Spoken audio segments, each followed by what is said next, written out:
할렐루야, 반갑습니다. 저는 오늘 깡통을 차고 빌어먹어도 지옥만은 가지 마라는 이 책을 여러분들과 잠시 은혜를 나누고자 합니다.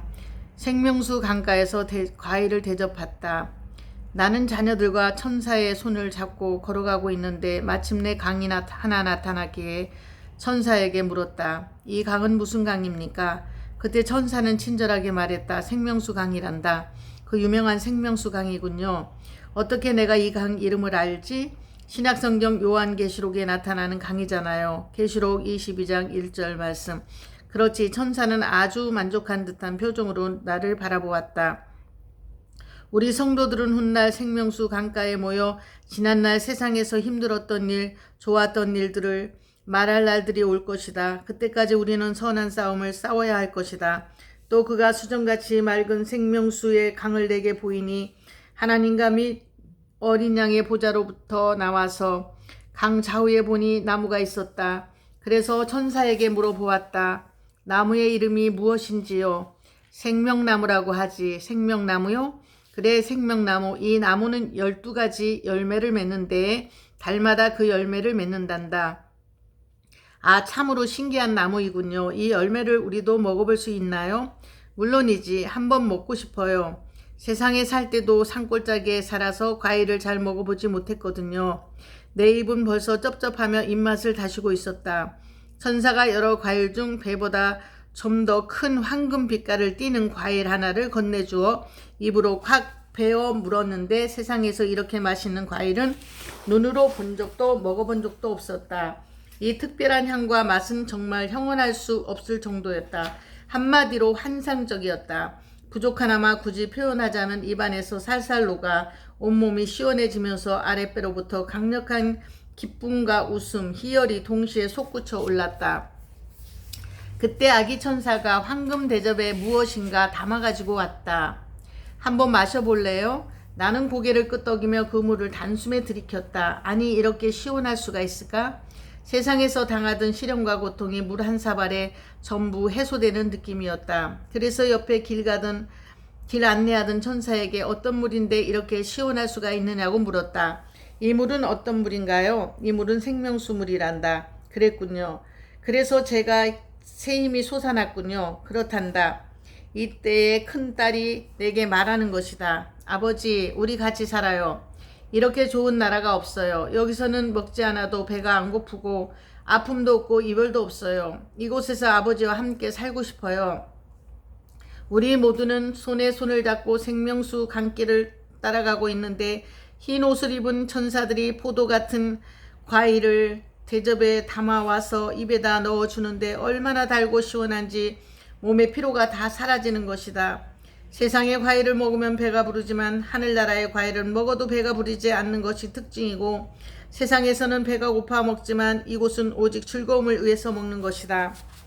예수님 앞에 선 김상호. 그때 흰옷을 입은 12명의 천사가 나타나더니 나를 데리고 주님 앞에 가는 것이다. 세상에 살 때 그렇게도 예수님을 뵙기를 소망했는데 이제야 뵐 수 있게 된 것이다. 어떻게 생기셨을까? 주님 보좌에 가까이 다가갈수록 가슴은 어린아이처럼 콩당콩당 뛰기 시작했다. 얼마쯤 걸었을까? 다들 멈춰선 것을 보니 거의 다 온 것 같았다. 높은 보좌가 보이는데 아마 주님의 보좌 같았다. 언뜻 보기로 주님은 보좌에 앉은 채 머리에 황금 면류관을 쓰고 계시고 땅까지 끌리는 긴 옷을 입고 계셨으며 목에는 황금 보석이 박힌 목걸이를 걸고 허리에는 황금 벨트를 차고 발에는 황금 신발을 신고 계셨다. 주님의 모습은 너무나 빛이 나 눈으로 쳐다보기 힘들었을 뿐 아니라 그 앞에 서니 두려움과 무서움이 엄습해 서 있기조차 힘들었다. 그래서 나도 모르게 바닥에 엎드려 고개를 숙이게 되었다. 꼭 관가에 끌려온 죄인의 모습과 같았다. 눈에 보이진 않았지만 나를 향해 걸어오는 발자국 소리를 들을 수 있었다. 내가 곧 성령에 감동하였더니 보라, 하늘의 보좌를 베풀었고 그 보좌 위에 앉으신 이가 있는데 앉으신 이의 모양이 벽옥과 홍보석 같고 또 무지개가 있어 보좌에 둘렀는데 그 모양이 녹보석 같더라. 또 보좌에 둘려 24 보좌들이 있고 그 보좌들 위에 24 장로들이 흰 옷을 입고 머리에 금 면류관을 쓰고 앉았더라.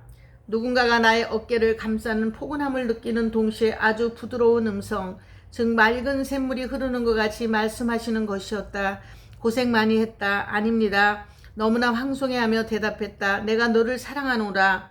이때부터 어디서부터 솟아나는 것인지는 모르겠으나 끝없이 눈물이 나와 그치지 않는 것이다. 이러고 있는데 주님께서 나의 눈물을 씻어 주셨다. 너희 자녀들을 만나 보았느냐? 네. 너희 슬픔은 이제 사라졌으며 이렇게 좋은 나라에 살고 있단다. 주님 정말 고맙습니다. 내가 너를 수십억의 많고 많은 사람 중에서 불러주었단다. 그리고 내가 너를 선택해 나의 자녀가 되게 하였다.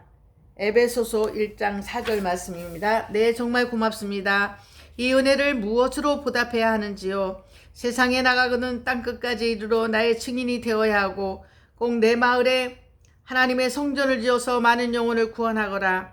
내 주님, 내 생명 바쳐 주님의 말씀을 따르겠습니다. 꼭 그렇게 하거라. 예수 그리스도의 종 바울은 사도로 부르심을 받아 하나님의 복음을 위하여 택정함을 입었으니 누가 능히 하나님의 택하신 자들을 송사하리요. 의롭다 하신 이는 하나님이시니 주님의 넓은 가슴은 나와 내 육남매를 한 번에 안아주셨다. 그 품은 얼마나 포근한지 마치 솜사탕같이 달콤하고 포근했다. 예수님은 나에게 내 자녀들과 하늘나라를 잘 구경하고 내려가거라. 네, 나는 주님께 정중히 인사를 드리고 밖으로 나왔다. 기둥만 박혀있는 하늘나라 나의 집. 천사가 입을 열었다. 성도님, 지금 가고 싶은 곳은 있습니까? 제가 뭘 알아야 말씀을 드릴 수 있지요. 제가 하늘나라는 처음 방문한 터라 잘 몰라서요. 그렇지요. 그런데 생각나는 곳이 한 곳 있습니다. 어딘데요? 김상호 성도님, 하늘나라 집 방문하는 것이 어때요? 순간 멈칫해졌다. 하늘나라에 나의 집이라니 예수님께서 하셨던 말씀이 아니던가? 너희는 마음에 근심하지 말라. 하나님을 믿으니 또 나를 믿으라. 내 아버지 집에 거할 곳이 많도다. 그렇지 않으면 너희에게 일렀으리라. 내가 너희를 위하여 처소를 예비하러 가노니 가서 너희를 위하여 처소를 예비하면 내가 다시 와서 너희를 내게로 영접하여 나 있는 곳에 너희도 있게 하리라. 나는 나의 집을 상상을 하며 걸었다. 김상호 성도님, 내 집이 어떻게 생겼나 궁금하세요? 네, 조금요. 이제 다 왔습니다. 천사의 말이 떨어지자마자 내 앞에 상상했던 집이 펼쳐지는데 보통 실망스러운 것이 아니었다. 왜냐하면 근사한 집 대신 집터에 기둥만 4개 박혀있는 상태였기 때문이다. 그래도 혹시나 했는데 그것은 참이었다. 어떻게 하면 집을 지을 수가 있나요? 집이요. 네, 천사들이 하는 말이 세상에서 열심히 전도하고 봉사하고 헌금하고 11조하고 구제하고 선거하면 재료가 올라와서 집이 지어지는 것이지요. 아, 그렇군요. 나는 그때 세상에 돌아가면 하나님께 충성하고 열심히 봉사하여 다음에 오게 될 때는 이런 부끄러움을 당하지 않으리라는 굳은 결심을 하게 됐다. 또 누구든지 제자의 이름으로 이 소자 중 하나에게 냉수 한 그릇이라도 주는 자는 내가 진실로 너희에게 이르노니 그 사람이 결탄코 상을 잃지 아니하리라. 너희 소유를 팔아 구제하여 낡아지지 아니하는 주머니를 만들라. 곧 하늘에 둔 바 다함이 없는 보물이니 거기는 도적도 가까이 하는 일도 없고 좀도 먹는 일이 없느니라. 아멘. 구멍 뚫린 양말 10컬레와 쌀가마니 10장. 이제 천사는 다른 곳을 구경하자고 했다. 이번에는 어디로 안내하시는 건가요? 구제와 선행창고로 갑니다. 뭐라고요? 그런 것도 있습니까? 그럼요. 하늘나라는 빈틈이 없는 나라입니다. 나의 구제와 선행창고 옆을 지나는데 서울의 어느 장로님이 죽어 이곳에 온 것을 엿볼 수 있었다. 얼마나 창고 안이 가득하게 찼는지 이곳에서 이 장로님의 일생은 선행과 구제로 타의 모범이 되고 있었다. 이제 나의 창고를 열 차례가 됐다. 그래도 기대는 좀 하고 가지고 있었지만 문이 스르륵 열리면서 창고 안을 보는데 보여야 할 것들이 보이지 않는 것이다. 무언가 잘못 보았겠지 하는 마음에 눈을 다시 한번 비벼 보았다. 그러고 자세히 보니 보이는 것이 있는 듯하여 순간 반갑고 고마웠다. 그러나 그것도 한순간 구멍 뚫린 양말 10컬레와 쌀가마니 10장이 있는 것이다. 그것이 지금까지 내가 했던 남을 위한 선행과 구제의 결과였다.